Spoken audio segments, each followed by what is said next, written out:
Muli isang magandang umaga mga kataktika, magandang umaga Pilipinas, magandang umaga o gabi sa buong mundo. At ngayong araw na to, ang ibabahagi ko sa inyo ang aking personal na experience sa mixture ng mga pagkain ng manok na matipid, subalit epektibo mga kataktika. At ito ang una, magmi-mix tayo ng superfood, yung malunggay at itong saging na saba. Mga kataktika, itong saging na saba, nabili lang natin yung tumpok-tumpok. Isang tumpok ay 10 piso. Yan. So, may tipa yun. Kapag kaya 3 tumpok, 25 pesos. Kaya makakatipid ka. So, ganun ang una nating mixture, yung ating malunggay extract. Yung iba, papainom sa alagang manok. Yung iba, isasabaw natin dito sa ating mixture. Malunggay, yung dahon ng malunggay. At yung saging na saba, lalagyan natin ng binabad na mais. Darak mais, darak palay. At sa Bayu 2, Bayu 1, mga kataktika. So, ito ang una nating mixture. Yan, malunggay na superfood. Saging na saba, yung binili natin tumpok-tumpok. At mayroon siyang mais. Palay, darak palay. Ito na mga kataktika. Yung ating unang mixture sa ating mga pagkain ng alagang manok. Both silky crossbreed at Henasil. Ito naman ang pangalawang matipid tips. Ang kangkong na galing sa ating bakuran mga kataktika. Chop-chop lang natin yung nakuha natin o na-harvest natin na kangkong sa ating bakuran. Yan, lagyan ng superfood. Kasi ang superfood, pagkain at yung extract, ginagawa nating painom sa ating alagang mga manok.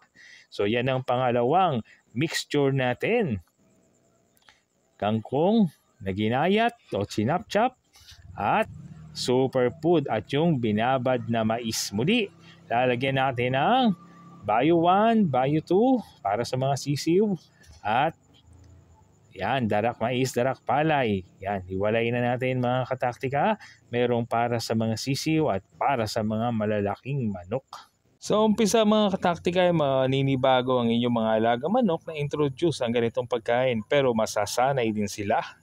Ang pangatlong mixture naman sa ating epektibo, matipid at mabisang pagkain ng alagang manok, yan, bawang.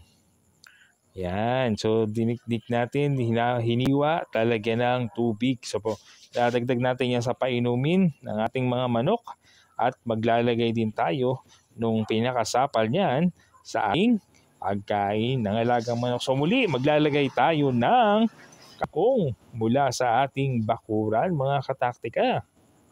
Kung ano ang available na resources, yun ang inyong gagamitin. Muli, lalagay tayo ng malunggay, the superfood mga kataktika.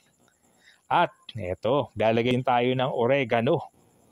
Yan, pwede nang direct na i-mix. Hindi natin hihiwain kasi malutong naman yan. At saging na saba, muli mga kataktika, yan yung binibili natin na tumpok-tumpok, 10 piso kada tumpok, 3 tumpok, 25. Yan, hinog na yan mga kataktika. So lagyan muli ng darak mais. At lalagyan natin ng Bayu 1, Bayu 2. Depende kung maliit ang sisiw. At lagyan ng mais. Yan mga kataktika. So itong mais mga kataktika ay binababad natin overnight. At pagkatapos natin magpakain sa umaga, babad ulit tayo pang hapunan.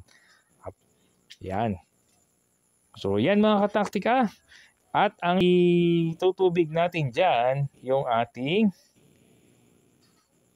extract ng garlic o garlic extract mga kataktika. At mix lang. Mix well, halo-halo mga kataktika upang magsama-sama ang kanilang lasa. Yan mga kataktika. Yan, ganyan ang itsura niyan. Yan ang ating pangatlong mixture sa pagkain ng ating mga alagang manok. And siya nga pala mga kataktika, don't overfeed our chicken.